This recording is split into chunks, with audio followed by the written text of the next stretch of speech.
सभी भाइयों से निवेदन करते हैं कि किसान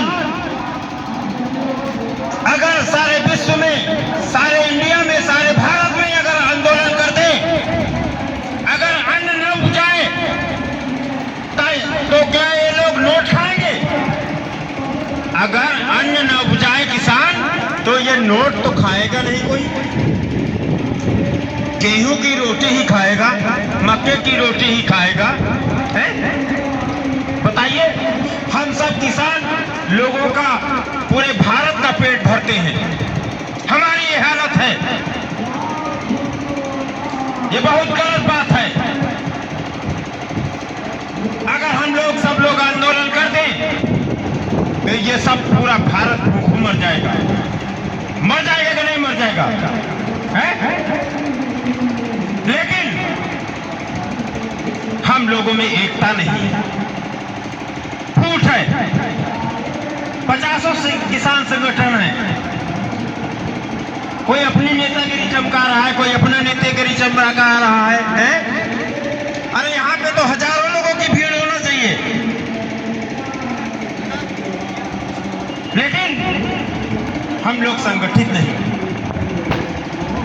एलडीए एक दूसरे से लड़वाती है, किसानों में फूट डलवाती है, हम भाई बहन एक नहीं हो पाते हैं। और जिस दिन एक हुए उस दिन ये दिल्ली की नींव हिल जाएगी, मोदी की कुर्सी हिल जाएगी। लेकिन मैं आपको आश्वासन देता हूं, ये इतनी भीड़ बहुत है, बूंद बूंद बन के सागर बनता है। गांधी जी एक थे,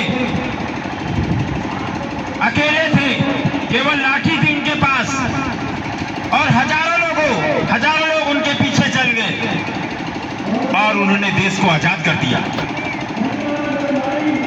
हमारे बुजुर्ग हमारे स्वाभिमान हैं,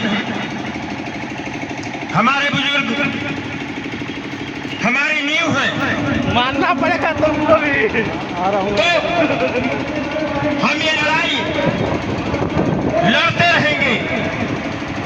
किसानों की चाहे भूमि की समस्या हो, चाहे बिजली की समस्या हो, चाहे थाने की समस्या हो, कोई भी समस्या हो, किसान जब अड़ता है तो नहीं किसी से डरता है। क्या कर लोगे? ज्यादा मारोगे, जेल में भरोगे, तो इससे कोई फर्क पड़ने वाला नहीं है। किसान जब जेल चले जाएंगे तो रोटी तुम्हें कौन देगा? अन्न कौन उपजाएगा? किसान का शरीर एक दधीच का शरीर है, तप के बना है, मेहनत के खाते हैं, वो हराम के नहीं खाते हैं। कुर्सी पे बैठे बड़े बड़े लोग अपना हुक्म चलाते हैं, वो भी इन बेचारे किसानों के ऊपर। बहुत गलत बात है ये अन्याय। अब हम लोग बर्दाश्त नहीं करेंगे, हम जम के लड़ेंगे और हम सब एक साथ होकर लड़ेंगे। अब यहाँ पर माननीय प्रदीप त्यागी जी, राष्ट्रीय अध्यक्ष संयुक्त मोर्चा के भारतीय मजदूर किसान यूनियन राष्ट्रवादी, और शत्रुघ्न लाल जी। किसान और मजदूर भारत की रीढ़ है। जिस दिन किसान और मजदूर नहीं रहेगा या घर में बैठ जाएगा तो किसी के घर में चूल्हा नहीं जलेगा। ये मत समझे वो कुर्सी पे बैठे हैं, नोट खा लेंगे। कब तक नोट खाएंगे? अभी प्रधानमंत्री की ये योजना चल रही है अन्न धन, तो ये अनाज जो आ रहा है तो क्या नेताओं लोगों के घर से आ रहा है? कौन उपजा उपजाता है ये अनाज? किसान उपजाता है। हम ही लोग मेहनत करते हैं, अपने खेतों में जम के मेहनत करते हैं और वो नहीं जिला रहे हैं, हम लोग पूरे भारत को जिला रहे हैं। यानी कि मेहनत करें हम और मुकुट बंधे सरकार के ऊपर। क्या बात है भाई, बड़ी विडंबना है ये, बड़ी दुख की बात है। ऐसा नहीं होना चाहिए। हमारे गांव में एनडीए ने कई बार कोशिश की कब्जा करने की, लेकिन हम लोगों ने कब्जा नहीं करने दिया। हमने कहा ये हमारी मातृभूमि है, ये माँ है। दो माँ होती है, एक पैदा करने वाली माँ और एक धरती माँ जो हमें जिलाती है। जिसने धरती माँ के प्रति गद्दारी की, उसका नामो निशान मिट जाएगा। देखना तुम, आज नहीं तो कल ये धरती माँ चीख चीख कर पुकारेगी कि तुमने मेरे किसान भाइयों की मेहनत को नहीं देखा। उन्होंने अपने माता बहनों ने खून पसीना बहा करके ये अन्न उपजाया है और बांट आप रहे हैं। नाम आपका हो रहा है, काम कौन कर रहा है? बेचारा किसान, माताएं, बहनें, बच्चे, बूढ़े। नहीं कुछ है तो ऊपर वाला तो देखता है। धरती माँ नीचे दिखती है, ऊपर आकाश है और नीचे धरती है। और धरती आकाश जब नाराज हो जाते हैं तब ठीक नहीं होता है, अकाल पड़ता है। अकाल पड़ेगा अगर किसानों के साथ यही जास्ती होती रही तो इसी भारत में अकाल पड़ेगा। किसान मारा मारा घूम रहा है, बेवकूफ बना घूम रहा है। जहां जाता है बेचारा, थाने में जाता है तो उससे जास्ती होती है, बैंक जाता है तो जास्ती होती है। और जहां जहां किसान लूटा जा रहा है। आजकल कंप्यूटर का जमाना है, सब लोग इंग्लिश पढ़े हैं, सब जानते हैं। किसान भाई हमारे इतने पढ़े नहीं हैं, उनसे अंगूठा रखवा लिया कि भैया तुमको पेंशन मिलेगी। अब पता नहीं वो खुद खेती लिखा रहे हैं कि पेंशन दे रहे हैं, क्या दे रहे हैं। बड़ी विडंबना है। एक भारत का प्रधानमंत्री आया था, वो किसान पुत्र था, लाल बहादुर शास्त्री, शायद नाम सुना होगा आपने। उसने जय जवान जय किसान का नारा दिया था, लाल बहादुर शास्त्री जी ने। वो किसान का बेटा था।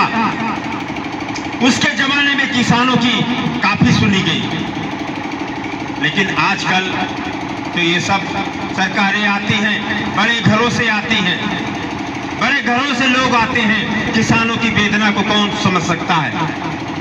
हमारे बीच में प्यारेपुर के पुतान भाई, भानु भाई, ब्रजेंद्र पंडित भाई और रिंकू भाई और ये राहुल और अजीत भाई उधर खड़े हुए हैं, जो कैमरामैन, इनका बहुत बहुत धन्यवाद है। वो आप लोगों के अंदर बैठे हुए परमात्मा को मैं प्रणाम करता हूं। आप लोग भगवान हैं। भगवान और कहीं नहीं है, जो जिलाता है वही भगवान है। भगवान मंदिर में नहीं है। घंटा बजाते बजाते लोग मर जाते हैं, भिखारी होके जाते हैं भगवान के मंदिर के सामने, भगवान हमको दे दो। अरे कर्मण्येवाधिकारस्ते मा फलेषु कदाचन, कर्म किए जा फल की इच्छा मत करे इंसान। लेकिन यहाँ कर्म तो करते हैं लेकिन फल पहले दे दे उनका। हम तो कहीं किसान ही भगवान है। सब लोगों के अंदर एक एनर्जी भरी हुई है, कहीं कोई मंदिर में भगवान नहीं है। जैसे बड़े बड़े पंडितों पुरोहितों की ढकोसलेबाजी है, मैं इनको समझता हूं, लेकिन क्या है,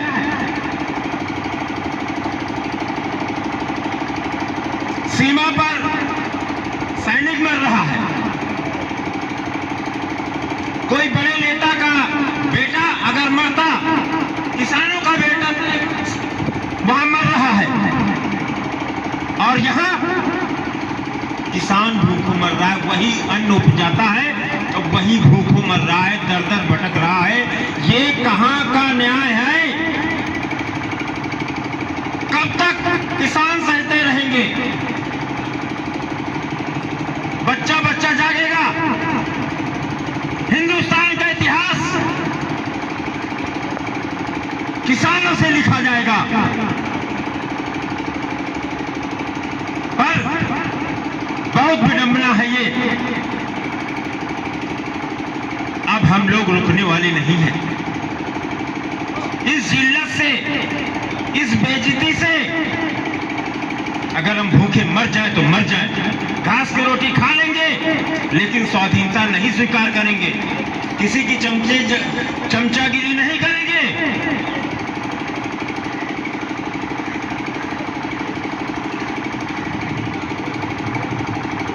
किसान एक भूखा शेर है, लंघन करता है, अपने बच्चों को भी पालता है और औरों के बच्चों को भी पालता है। तो आज हम लोग यहाँ पर एकत्रित हुए हैं, हमें नहीं मालूम है आप लोग कहाँ कहाँ से आए हैं, कहाँ कहाँ से, और माताएं बहनें बिचारी, ये इनका हम स्वागत करते हैं और अभिनंदन करते हैं। आप मेरे लिए ईश्वर तुल्य है, भगवान तुल्य है। आपके अंदर बैठे परमात्मा को मैं प्रणाम करता हूं। हमारे बुजुर्ग हमारा इतिहास बनेंगे, और ये माताएं बहनें जो बैठी हुई हैं, ये इनसे मैं आशीर्वाद चाहता हूं। मैं अध्यापक था सरकारी, 1 साल पहले मैं रिटायर हो गया। भगवान ने आप लोगों की समस्याओं के लिए हमें रिटायर कर दिया और हम आप लोगों की सेवा में आ गए।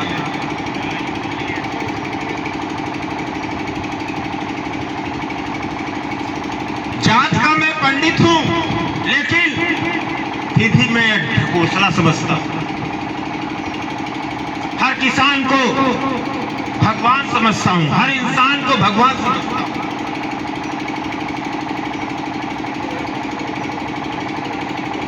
मेरा एक बेटा एक बेटी है, बेटा इंजीनियर है, बिटिया डॉक्टर है, MBBS।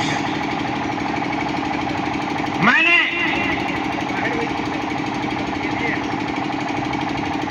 सोचा कि जहां पर पैसा काम नहीं आता है वहां पे दुआएं काम आती है।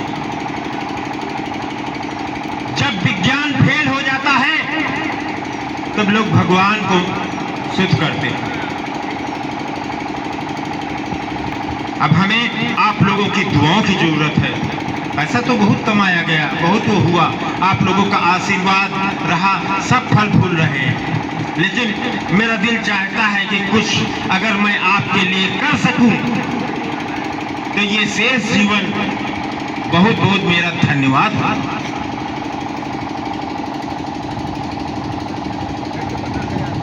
क्योंकि मैं उस बुद्ध की नगरी में हूं। बुद्ध ने, महर्षि ने औरों के लिए तपस्या करके जो अपनी प्राणों की निष्ठा आज भी वो अमर है। यहां से आप एक सुई नहीं ले जा सकते हैं, मरने के बाद वही ले जा सकते हैं जो आप लोगों ने लोगों को दिया है, लोगों को किया है। उन किसी दुखी बीमार की सहायता की है, उसके बाद में वही जाएगा, वही बातें होंगी कि वो थे। तो सभी बंधुओं, माताओं, बहनों और आए हुए सभी लोगों का स्वागत है और अभिनंदन है। अभी हमारे शत्रुघ्न लाल जी नहीं दिखाई पड़े हैं। ये त्यागी जी राष्ट्रीय